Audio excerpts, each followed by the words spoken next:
ونعوذ بالله من شرور أنفسنا ومن سيئات أعمالنا وأقوالنا وأفعالنا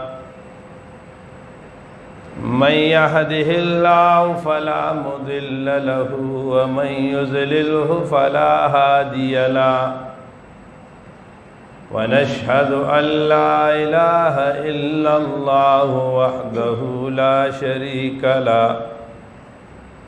ونشهد أن محمدًا عبده ورسوله أرسله إلى الناس كافة بشيرا ونذيرا وداعيا إلى الله بإذنه وسراجا منيرا أما بعد فأعوذ بالله من الشيطان الرجيم بسم الله الرحمن الرحيم يا أيها الذين آمنوا كتب عليكم الصيام كما كتب على الذين من قبلكم لعلكم تتقون وقال رسول الله صلى الله عليه وسلم الصوم جنة أو كما قال عليه الصلاة والسلام گر تو در قرآن دے اگ بگریختی باروان انبیاء آمیختی گر تو میں خواہی مسلمان زیستن نیست ممکن جز بقرآن زیستن مسلمانوں نہ گھبرانا خدا کی شان باقی ہے ابھی اسلام زندہ ہے ابھی قرآن باقی ہے ان اللہ وملائکتہ یصلون علی النبی یا ایہا الذین آمنوا صلوا علیہ وسلموا تسلیما درود شریف پر شوق سرور اللہم صلی علی سیدنا و مولانا محمد افضل صلواتک بعدد معلوماتک وبارک وسلم وسلم علیہ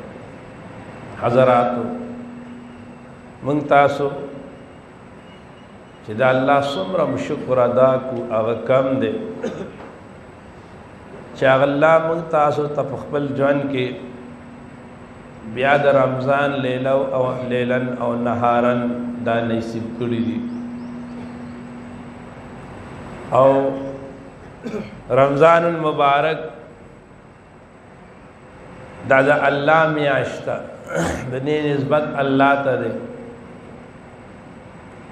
پدې میاشت کې الله جل شانه خپل بندگانو ته یو عظیم دولت ورکړي چې دې دولت ته تقوا ویل شي او تقوا دا هغه عظیم دولت دی چې د دنیا او د آخرت د دواړو کامیابی دا په تقوا کې ده من یتق اللہ یجعل له مخرجا کم انسان کی جو تقوی رالا اللہ دتا لار کلاو کی وَيَرْزُقُهُ مِنْ حَيْثُ لَا يَحْتَسِبُ او اللہ وتا دا سی جانب نہ رزق ورکئی چی دا سر نہ گمانم نی نہ پا تقوی کی دا دنیا و دا آخرت دا دوارو کامیابی تڑلی دا اللہ جل شانوی کہ کتب علیکم الصیام کما کتب علی الذین من قبلکم ما روجہ پتاسو مانے پرس کری دا دی دا پارا جی تاسو کی تقوی راشی اس رونو دا تقوی ما تیرشی بیان کې عرض کړو چې دا رمضان دا د تقوا د حاصلولو د پارا ټریننګ دی، دا مشق دی. په رمضان کې ډیر په اسانه معنی د تقوا دا دولت من ته ملاوي دی شي که موږ د هغې صحیح عزم وکړو او موږ صحیح کوشش هغې دپاره وکړو. په رمضان کې د تقوا د دولت د حاصلولو دپاره الله موږ دپاره ډېرې نسخې ګرځولې دي. هغه نسخې چې هغه اکابر علماء را جمع کړي دي چې په دې نسخه باندې په رمضان کې عمل وشي نو انسان ته به کامله تقوا میلاو شي. په هغې کې د ټول نه لومبی چې کوم دی نو هغه مراقبه ده. یو مراقبه خو هغه مراقبه ده سفیان سر کته کی او علم الله الله کوي. یو مراقبه دا مراقبه ده چې انسان دا سوچ کوي د پروژه کې چې ګوره زه ډیر زیات وږی زما خوراک تړلی شوی دی، ګرمي ده ډیر زیات تږی یم او د الله نعمتونه دي کور کې را سره فرج ډک پروت دی، ښه نعمتونه دي، اوبه شته، خوراک شته، خو هغه زه ولې نه کوم؟ نو تصور دا دی چې الله جل شانه په روژه کې زه د دې نه منع کړی،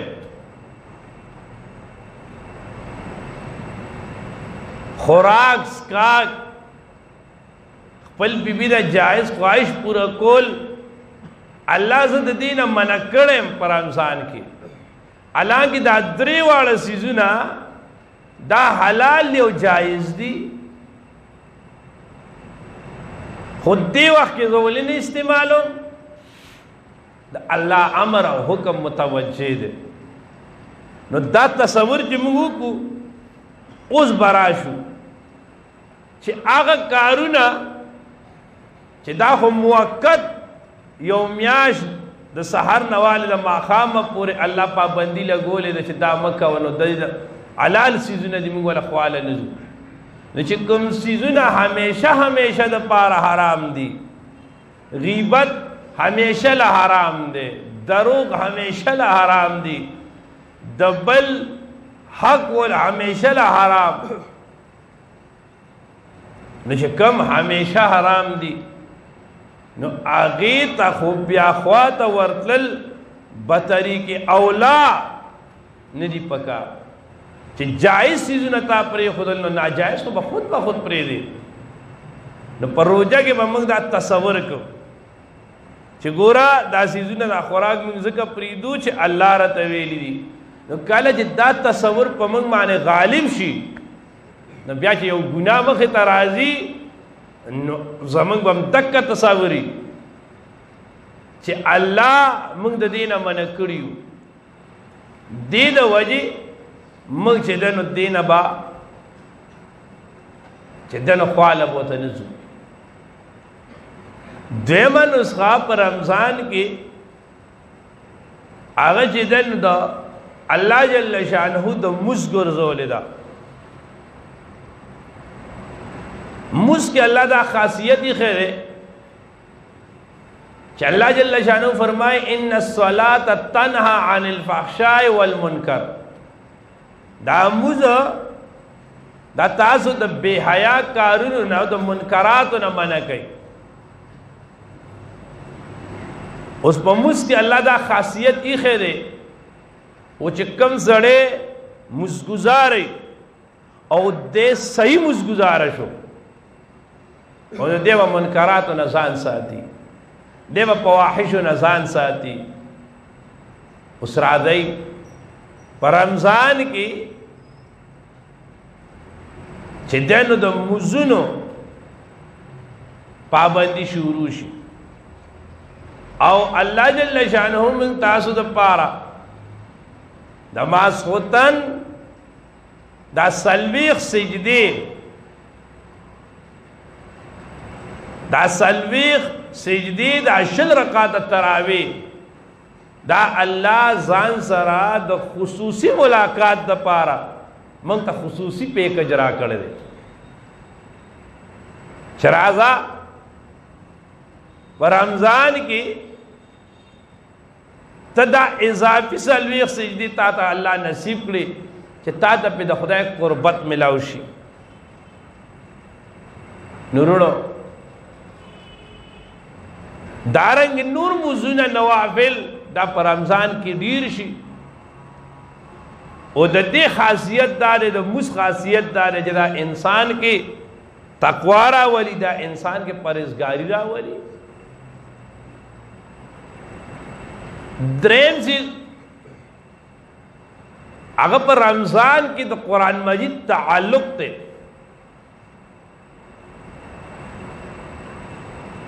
د قرآن مجید تعلق الله قرآن مجید کې نو شهر رمضان الذي انزل فيه القرآن هدى للناس وبينات من الهدى والفرقان یو مفسر فرمای الله موږ نه پوهیږو چې په دې آیات کې ته د رمضان تعریف کې او ته د قرآن تعریف کې شهر رمضان راوای غستو الذي انزل فيه القرآن هدى للناس وبينات من الهدى والفرقان نو قرآن مجید دا صرف تاسو ته نقطې تیروم په یو په ډیر نظم قرآن مجید رونو دا جالب الرزق دے ما تاسو ته ویلو قرآن مجید کې دا خاصیت دے دا علاج دے د روحانی او د باطینی بیمارو په قرآن مجید کې د رسول الله صلی الله علیه وسلم دیدار پروت تے په قرآن مجید کې دا اللہ جل شانہ دیدار پروت تے مولا علی قاری رحمت اللہ علیہ حدیث راڑی چیزا دو جہان سردار فرمائی چاچے دا قرآن مجید صفیتا و قتل و دادا سے جیسا ظلمہ مخ مبارک تو قتل یو عالم یو بزرگ وی دا حدیث سے ما اولستو انو وی دا رسول اللہ فرمانو نظام پی یقینو خو ظلم نمانا لچی یرا دا سنگ کی دیشی دا خسڑے دا قرآن صفیت تا گوری دا رسول اللہ دیدار پا کسنگ ملاوی و یہ واقعہ میں وکتا و دا اغین میں یقین را گئے دی ایران کے شاعرو او دا یو شعر لکو مخ کے زمانہ کی دی وقت کے خو مجلسونه خلق بہو کی نیٹ تے ٹی وی دے بل سر خلق ران بدی مشغولہ کئی آغا زمانہ کے دا سیزونا نو دا شعر و شاعرائی دا دی بڑیر لی زورو انو آغا شعر لکو نیم بیتے نیم شعر لکو در ابلا کسے ندید موجود در ابلک پرانگ مل غلرہ برگ مل غلرہ چی نیم توری نیم سپینی دا چاند لیدلے دا چیلنج ورکو وی دی سر ریسو شیر جوڑ کی دا شیر راگے ایران کے اگر زید چاو سر دوے مکاڑا جوڑا رنکلا دا ایران نراگے ہندوستان تا ہندوستان لویا باچھائی ہوا فا ہندوستان کے اگر زیدو وہ چاو سر شیر جوڑ نکلے شو اخیری علمگیر باچالا خبر راگے چه داغت یو سڑی چیلنج ورکڑو جواب اونشو او سباب آغت آغا شیر واپس دی دے کور کے ناس تے او دا سے سوچ کے تلے دے چه گوردا خوزمانگا بدنامی او کمزوری ده چې پورا هندوستان کې چای جواب نه کو دې سوچ کیو د دې لوروا زیب النساء دا ډېر قرآن خوانه وه د قرآن مجید حافظه وه ډېره قابله وه زیب النساء ورته وایي بابا ته ولې پریشان یې یاره بچې بس پرېږده نه بابا ما ته ووایه ګوره بچې د ایران نه یو شعر راغلی دی په ټول ایران کې ولا چا جواب ونه کړ په ټول هندوستان کې چا جواب ونه کړ هغه ورته بابا کوم شعر دی وی در ابلا کسے ندید موجود داو دا پورن وی ولی عشق بتان سرم آلود بابا ولی نشتے دے کله جی سڑے رانجو لگئی دی رانجو نا اوخ کراشی دی اوخ کی تا گورا دا با نیم تورا نیم سپینه وی داغا پرانگا ملغلر دا داغا برگا ملغلر دا او شیر لڑ شعر چې ایران ته لړ د ایران باچاوی د کمال شاعر دی داسې شعر یې لیکلی دی چې تپوس یې مه کوه چا جواب ونه کړ راولی دا شاعر چې د ده په اعزاز کې موږ یو اجلاس وکړو دله ستاره جرت ورکړو خط یې ولیکه خط راغی هندوستان ته ان چې هندوستان ته راغی نو علمگیر باچا چې خط وکړ نو لور ته وایي د بلا بچا اوس بس کې ته خو د مستوراتو نه د جنکو نه او هغه زمانه کې دا اوس رونو چې دا خلک غټ منصب ته ځي او بې حیا کېږي مخکې به چې سړی څومره د اوچت خاندان اوس هم د اوچت خاندانونو ښځې کلکه پرده کوي کلکه پرده کوي او د دې غټو خاندانونو زنانه او دا به د ورځې غم خادایله هم نه تلې دا به د شپې په تیاره کې تلې او کجاوه ډولا کې به بوتې داسې حیا به کوله نو هغه ورته وایي چې ته د مستوراتو نه او هغه وایي چې شاعر راولېږه اوس به څه کوو هغه ورته وایي بابا پروا مه کوه زه درته یو شعر لیکم دا شعر وله ولېږه کاغه هوښیاري باچا هغه خپله په خبره باندې پوه شي اګه ډبا کا مګلي رو کوئی زموږ خپله غټه باچایي ده نه هغې ورته شعر ولیکه دا استدلال دی وی بلبل از گل بگذرد گردر چمن بی مدمرا بت پرستی کے کندگر برہمن بی مدمرا در سخن مخفی منم چوبوئے گل در برگ گل ہر کے دیدن میل دارد در سخن بی مدمرا اغور توئی وی بلبل از گل دا بلبل پا گل بانے ناستی کدو زو بولی دما نو دے با دا گل پریگ دی زما دا سے حسن دے با ما ترازی او بت پرستی کے کند گر برہمن بی مدمرا برہمن کزولی دم نو دے با بت تا سجدہ پریدی دے با ما تا سجدہ لگئی دا خو زما دا حسن عالم دے اس سوک زما دیدار غواری نو در سخن مخبی منم چوبوئے گل در برگ گل زپخپل کلام کے پٹایم دا سے پٹایم لکا بوئی دو گل چھ پا گل کی پٹی رونو دی گل کی بوئی شتے بوئی رازی فتماتا ہو خواہ بوئی کم زائے دے نو خولشی زائے دک کرنگے زپخپل کلام کے پٹایم او ہر کے دیدن میں لدارت سو قدما دیدن غواری نو در سخن بھی مدمرا اگر دے ما زما پا کلام کی اگوری دا دے کتاب دے دیوانی مخفی او دے بزرگ بھی ہو زیب النساء وی زما دیدار زما دا کلام نہ ملاوی گی نو دا اللہ دیدار با دا اللہ دا کلام نہ ملاوی گی نو رونو سنگ چی گورا خانہ کعبی تا جی سڑے ورشی کنا انو تواب کئی دازان لا عبادت تے نو شیخ سے بنا گئی چی تواب بارے میزان ستڑے کو اللہ دی عمر کے برکت واشی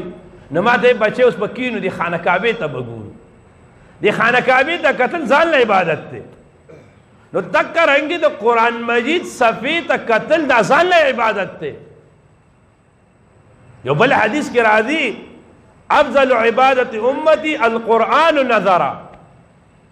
زما د امت اوچت عبادت دا قرآن مجید ته قتل دی نورونو په دې رمضان کې الله د تقوا د پاره قرآن مجید ګرځول دی نه چې څومره زمونږ تعلق قرآن مجید سره ډیر وي په رمضان کې دومره به هغه زمونږ باندې څه کوي اثر کوي دومره به هغه په موږ کې تقوا ډېره اچوي څلورمه نسخه دا د صبر مشق دی چې په رمضان کې ګوره تاسو ویلي دي صبر په درې قسمه دی که نه صبر علی الطاعات صبر عن المعصیت صبر علی المصیبت نو تا ته په روجمات کې خوراکونه پراته دي او بانګ ته چې دنو یو منټ دو منټه دي تا نه صبر نه کېږي چې خوله پې کېږي په بوتل اوس څه چل دی چونکې د الله حکم دی تو صبر کې ته هغې له خواله نه دی ته خواله نه دی همدکه رنګې دې سره داسې ډېر کارونه دي د ورځې ډېر کارونه جایز څیزونه دي او تاړه غواړي خو ولې نه کې الله منع کړی دا اوس د صبر مشق کېږي نو دکه رنګ دا نفس دی په دې رمضان کې صابر شي نو هوښیار سړی چې ګوره کمعقل سړی چې دی ټریننګ وکړي که نه د یو کورس زده کو چې زده یې که نو کمعقل سړی هیر کې بیا پریکټس نه کوي هوښیار سړی هغه چې په رمضان کې د صبر مشق وکړي نو بیا د رمضان نه پس هم د دغه صبر څه ساتي خو د هغې خیال ساتي نو دی بیا ځان د ګناهونو نه بچ کوي سادهګان دي دا دی وخت کې دا ډېر نوجوانانی دا اجتماعي اعتکافونه کېږي دې ته کښېني خاله په رمضان کې او داسې جاړي که نه چې تپوس یې مه کوه خو چې څنګه اعلان وشي نو د ټولو نه لومبی خو حجام ته ځي نو کلین شیو کوي او بیا په بازارونو کې ګرځي هله وایي ما ویښتلي دي سم کړي او پیزار مې پاتې دي او دا دي دا دي او بیا دکه دی چې وځي بیا ټول کال به په جومات کې نه ویني هلکه تا چې دومره ژړله د الله بنده نو دا ولې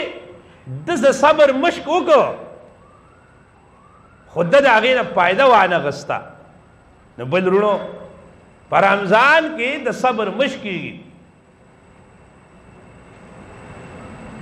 پنځم څیز یا څلورم څیز په دې کې نقل محبت دی ګوره د الله لوی بندګان هغوی مجاهدې کوي د هغوی مجاهدې سي مزونه کوي روجې نیسي ځان اوږې ساتي